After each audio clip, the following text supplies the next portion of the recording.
Okay, guys, coming back with another website related video for you. I'm going to talk about the 5 different components that you need to have on your services website page.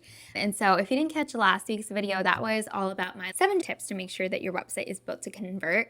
But today I'm honing in on the actual weddings page or services page that you have and specific tips for that. So before we dive in, I actually offer custom website audits for wedding photographers, for portrait photographers, for any type of creative entrepreneur, where I will do a quick Loom recording, screen sharing me going through every single page on your website and the exact shifts and tweaks that I would make. And I'll even type out if I'm like, oh, I think you should change this copy. I'll type out an example of what I mean so you can kind of just copy paste that in. So if you're interested in that, there's more information down in the description below, but I'm gonna get right into the video. So my first tip for this, and I see a lot of photographers do something different and I kind of advise against, is having a specific portfolio page and then having a pricing page.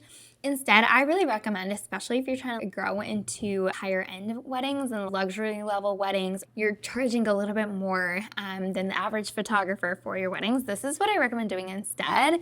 It's having a wedding experience page. I'm just call it weddings. You can call it wedding experience, whichever one feels good to you. Having this one page be have your portfolio work, have your tagline, have what sets you apart as a wedding photographer, covers what the process looks like in a nutshell, provides testimonials, and then has a section that includes information about pricing as well and what the clients can kind of expect to get out of the entire experience with you. So instead of splitting it out into a portfolio page and then a page that just has pricing, instead we want to really showcase the value that you provide before you ever show them a price tag. And so that way people aren't just getting to your website and just clicking on pricing and be like, oh, that's way more than I thought it was going to be, or oh, that's not in our budget. Well, we want to show them and back up exactly all of the value behind why our prices are what they are, right? So that's my first tip, is combine those. You don't have to have 2 separate ones. I think it serves you and serves your clients much, much better if they can see the whole intentional experience, the thought process, the value that goes into it, answer some of the questions that they probably have, and then presents the price point or the average price point, and then has a section right at the bottom to actually fill out the contact form and get in touch. It's just a very streamlined process, and it's going to show them that you're really intentional about the entire experience from start to end. And so another tip to make sure that you have on your services page is your tagline. I kind of briefly mentioned this before. What sets you apart as a wedding photographer? Why you as opposed to any other photographer that they're looking at? What are the specific skills and expertise or philosophy, core values? What are the things that you bring to the experience that's something that can't be duplicated by another human, right? We all shoot with the same gear. We have kind of the same process overall, but generally our skills and strengths and personality is what's going to really help set us apart. So can you convey that and showcase that on your actual services page? And the next thing is to actually make sure that you have your location also on your wedding services page, so that again it confirms oh yeah, she is the right photographer. She works in the area that we were getting married. Or if you're open to traveling wherever their venue is, that is very clearly stated. So that's not something that they have to have in the back of the mind of, oh, does she actually shoot where we're getting married? We want to make sure that that is explicitly clear. Have it above the fold, have that in your footer, have it on your homepage, have it somewhere on your contact form. Make sure that your location is very clear all over the place, and also that's going to help with your SEO, right? So that's my first tip, is making sure that your location is present and what sets you apart is very, very clear on your services page. The second part is, again, I kind of alluded to this because I got a little bit ahead of myself, but is to make sure that you really provide an experience on the services page that answers all of the questions that they have, so that you're getting them to say yes and oh, we like her. We like that she has everything thought of, taken care of. She's going to guide us through the entire process. She, sorry, just saying she. And so that way you want to make sure that you have your process listed out. I see photographers sometimes get either it's way too short or it's 2 steps. And I'm there's a little bit more that goes into the entire wedding photography process. Or they go the other route and it's super, super long and there's 8 different steps. It's a paragraph or 2 for each one. It's like no one is going to read all of that. And you don't want your clients to think it's going to be cumbersome of an experience. You want it to be where they have enough information and they know that they're going to be well taken care of, but it's not too much because they already have a lot of other stuff on their plate with their planning. So I recommend having about 3 to 5 bullet points that cover the entire process, and make sure that you don't really have much more than I would say 2 to 3 sentences for each one. Make sure that for those you're bolding whatever is the most important information so that people don't miss it while they're scrolling through. We also want to make sure, and I spoke to this in the last video that I did, we want to make sure that all of our copy is speaking directly to our client, directly to what they're feeling, what part of the process they're in, what they would absolutely love. We're addressing any pain points or fears that they have and showcasing that we can anticipate those and we know exactly how to handle those so that they don't have anything to worry about.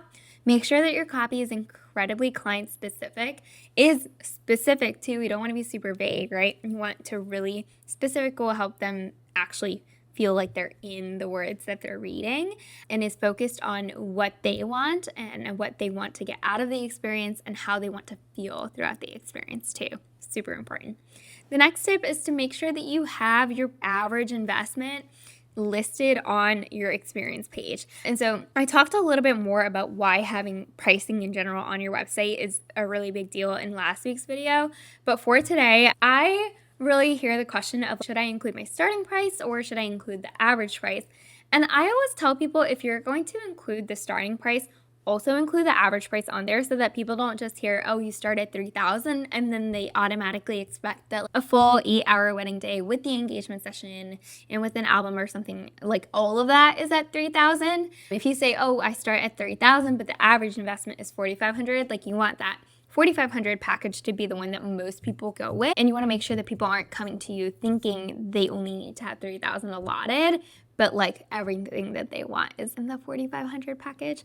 Or you can just include the average investment on there, and that way they're kind of price anchored to the right ballpark of what they should expect to spend. But I think it's important to have the price point on there, especially if you are getting a lot of people in your inbox that just don't have the full budget for the collections that you provide. If you want to get more people on the phone, then that is something where you can be, I guess, taking it off. But I, as a consumer, won't reach out to a business or a company or for a service if I don't have a general idea and a ballpark of what I can actually expect to pay for it. Because one, it just feels too ambiguous, and I don't want to waste someone's time by reaching out if I don't have the budget for it. So I think it's important to be transparent with your pricing, and I think it helps both parties involved. So that's the other thing to make sure that you have on your wedding experiences page or your portrait experience or branding experiences page. And the last thing is something that I don't see talked about enough, but something that I started doing a couple years ago, and I feel like it really helps with conversion rates on my website, is I actually have my contact form for the specific service at the very end of the actual services page. So any call to action button on that page is just going to scroll them down to the contact form. And after that contact form, you can also have frequently asked questions or testimonials or anything like that. You can make sure that you have your price point listed in the contact form options if you have them choose what type of collection they're interested in, or just even have a little blurb again about the average investment just in case they missed that further up the page. But I think it just makes it really simple and easier if after they're done reading the whole page, contact form to just fill out to take the next step is right at the very end. And that way, if you offer multiple services, for example, I offer business coaching and I offer editing for wedding photographers. Those are 2 very different contact forms. And so it's a lot easier for me to have those on the specific end of those services pages. So at the end of all of the editing info is the contact form for reaching out for outsourcing your editing. Same thing goes for all the details about one-on-one business coaching for photographers. That contact form is right there at the end. And then that way on my actual contact form, I still have a page that says contact in case somebody is just clicking that. They know they want to work with me and they're bought into the process. They don't read anything on the website. They can still click to that one, but then they have to select which type of contact form they're using. But I think it really elevates your page, and it just makes it so much easier for people to be like, oh yeah, I'm bought in. I'm just going to go ahead and fill this out on this page at the very bottom and then reach out to you. So that's 5 different components that I think every single services page should include. If you have any questions, feel free to drop them in the comments. If you want to come join me on Instagram, I share business tips like this all the time on there.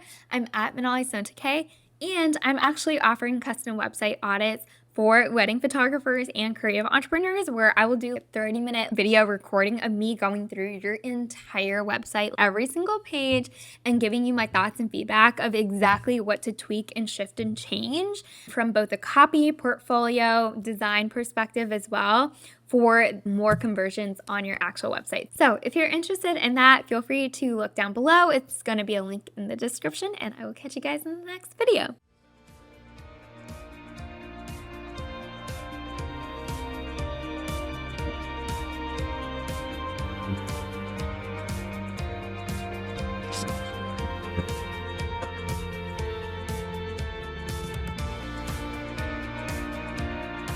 Okay.